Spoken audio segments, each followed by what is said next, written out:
Hi, I'm Megan McCarthy, editor of Africa Print, and I'll be interviewing Rob Haden-Smith, Managing Director at Papersmith, for our Africa Print Live platform. So welcome, Rob. Hi, Megan.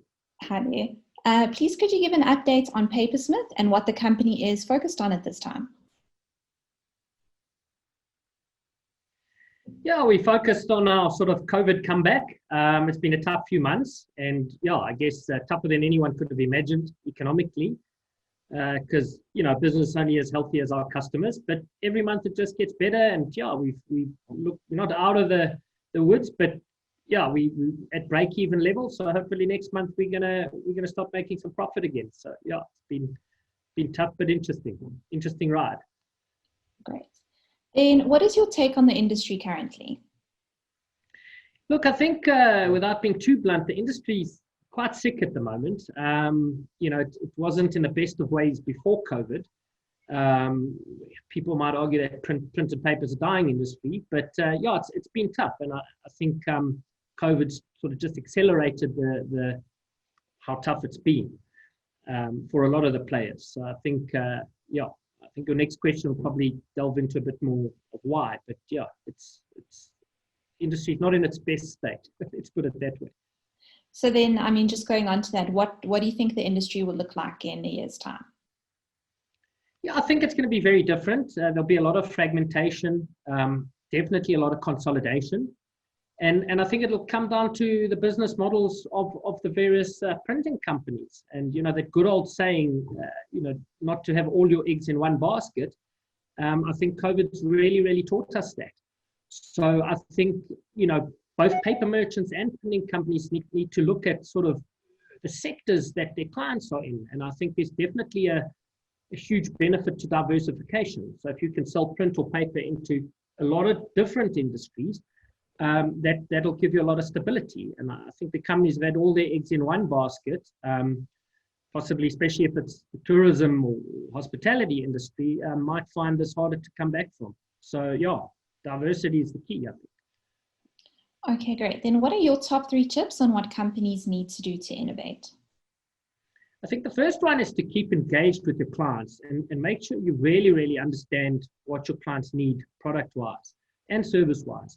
I think a lot of companies think they know what their clients need, but don't necessarily. So if you're going off on this road in terms of your products that you're marketing and offering, and your clients are going down that road, there's going to be trouble. Yeah.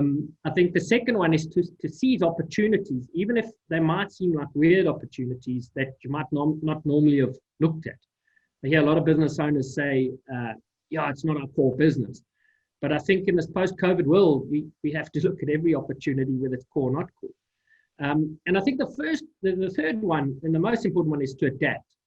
I went to that Singularity University conference last year that was held, and they talked a lot about, this was more in the context of individuals, going for jobs and what dictated your success. And in the old days, it used to be IQ, your intelligence quotient.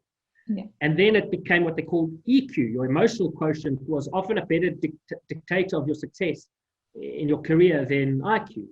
And in the Singularity thing, they spun off this new one last year in October.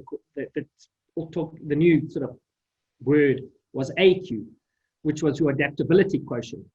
And they backed that up by saying, there are industries now that won't exist in 10 years' time, and there's going to be industries in 10 years' time that we don't even know of exist now. So I think just as individuals need to be very good at adapting, it's very true of businesses as well. And I think, like Papersmith being an SME, it's that old adage of I'd rather be a little rubber duck if I have to turn quickly for an iceberg than the Titanic. So I think it's quite a good time for small to medium enterprises, because we are able to adapt quicker, and we don't have a huge hierarchy of board members, and to get anything done. We can decide it and do it tomorrow. Yeah. So yeah, it's a good time to be small and stealth. Okay, great. Then please can you just give a short overview of Papersmith? So we're a small niche specialty paper merchant. So we represent some of the world's best brands as far as specialty paper goes. And our main sales focus is marketing ourselves to the graphic design and advertising industry. So we've always called ourselves the creative merchant for creative people.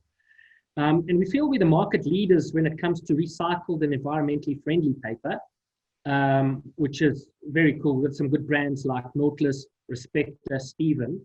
And I do think in the post-COVID world, people are going to look, start taking the planet more seriously. And I think it's a good time to be the leader when it comes to green merchant. So, we're not a merchant who's driven on price, and we don't fight against the big guys when it comes to commodities. And yeah, we're a nice little company. We've got great staff. We've got amazing suppliers, great customers. So yeah, that's us. Okay, great. So now it's rapid fire question time. Okay, tea or coffee? Definitely coffee. Mac or PC? PC. Definitely. Burger or pizza? Pizza. Beer or wine? Definitely beer, and definitely the Belgian stuff. Okay. Batman or Superman? Batman. Paper or digital? Definitely paper. Gotta walk the talk. Yeah. Ninjas or pirates? Ninjas. I used to love ninjas as a kid. Would you rather have a rewind button or a pause button on your life? Can I have both? No. Probably rewind. Like a rewind. Okay. I think everyone would. Would you rather have more time or more money? More time. Okay.